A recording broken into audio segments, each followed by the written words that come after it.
भारत ने सबसे बड़ा इतिहास रच दिया है और आखिरकार हमने जापान का किला ढा दिया है। जी हाँ, जापान का किला ढाकर हम तीसरे सबसे बड़ी मार्केट बन चुके हैं पूरे वर्ल्ड में। नंबर 1 पर है अमेरिका, नंबर 2 पर है चाइना और नंबर 3 पर आ चुका है भारत।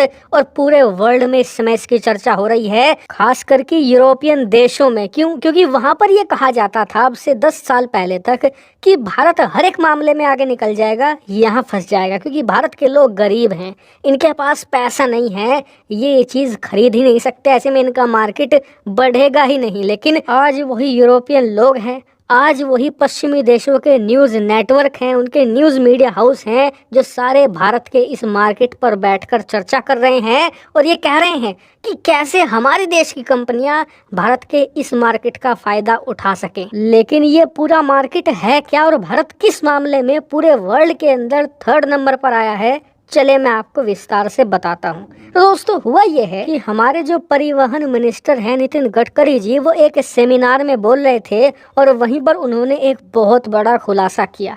खुलासा उन्होंने ये किया कि पिछले पूरे 1 साल में, यानी कि 1 जनवरी 2023 से 31 जनवरी 2023 तक, इन पूरे 12 महीनों के दौरान भारत के अंदर जो पैसेंजर व्हीकल्स हैं उनकी करीबन 4.1 मिलियन यूनिट की सेल हुई है। ये पैसेंजर व्हीकल क्या है? दरअसल यहाँ पर बात हो रही है कारों की। भारत के अंदर पिछले 1 साल में करीबन 41 लाख से ज्यादा कारें बेची गई हैं और इसी के साथ भारत ने जापान का नंबर 3 का ताज छीन लिया है और भारत का जो कार मार्केट है वो पूरे वर्ल्ड के अंदर तीसरे नंबर पर आ चुका है। और मुझे पता है, ये कहते ही कई लोग कमेंट में आलोचना लिखना शुरू कर देंगे कि यार भारत में ये तो होना ही था, पॉपुलेशन ज़्यादा है, सस्ती सस्ती कारें बेची जाती हैं, जबकि जापान के लोग अमीर हैं, वो तो 1 करोड़ की 2 करोड़ की कार खरीदते हैं। उस मामले में मुकाबला करके दिखाओ तो यकीन मानिए भारत ने वहां भी मुकाबला कर लिया है। क्योंकि जैसे ही भारत ने 4.1 मिलियन कार बेचने का आंकड़ा छुआ, उसी के साथ भारत के कार मार्केट की वैल्यू 4.5 लाख करोड़ के पार चली गई। और इतना ही नहीं, इस पूरे मामले पर दुनिया की एक बहुत ही प्रख्यात एजेंसी मोडोर इंटेलिजेंस ने शानदार रिपोर्ट छापी है। दरअसल आप अपने स्क्रीन पर देखिए, मोडोर इंटेलिजेंस ने बताया है कि इस वक्त 2024 के अंदर भारत की कार मार्केट की जो साइज है वो करीबन 31 बिलियन डॉलर से भी ज्यादा है। एग्जैक्टली बताऊं तो 31 बिलियन और 620 मिलियन की हमारी पूरी कार मार्केट की वैल्यू है।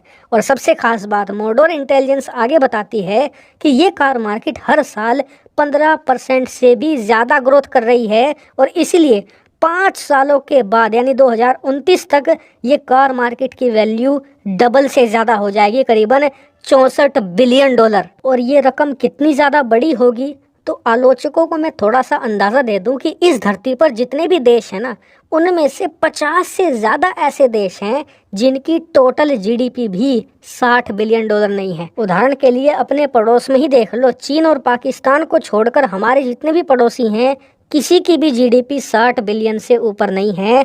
इतनी ज़्यादा वैल्यू होगी भारत के सिर्फ एक मार्केट की, यानी कि कार मार्केट की। और इसीलिए भारत ने आज जापान को हराया नहीं है, जापान का क्लीन स्वीप कर दिया है कार मार्केट में और एक दबदबा कायम किया है। और सबसे खास बात यह है कि इसमें भारतीय कंपनियां बहुत तेजी से आगे आ रही हैं।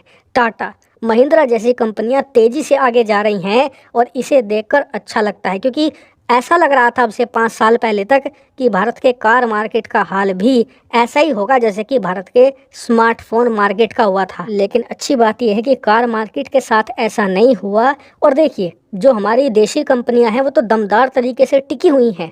खास बात यह है कि जो विदेशी कंपनियां भी हैं वो सारी की सारी ऐसी हैं, इक्का दुक्का को छोड़कर, जिनका चीन से संबंध नहीं है या फिर चीनी लोगों द्वारा कंट्रोल की जाती हो। ये अच्छी बात है। उल्टा जो ज़्यादातर कार कंपनियां विदेशी हैं वो सारी ऐसे देशों से आती हैं जो चीन के कट्टर विरोधी हैं, यानी कि कोरिया, जापान, अमेरिका। हालांकि आप कहोगे कि अमेरिका की तो फिलहाल कोई नहीं बची, फोर्ड चली गई, जीएम चली गई, तो निश्चिंत रहिए, टेस्ला आ रही है 30 बिलियन डॉलर के बम्पर खजाने के साथ।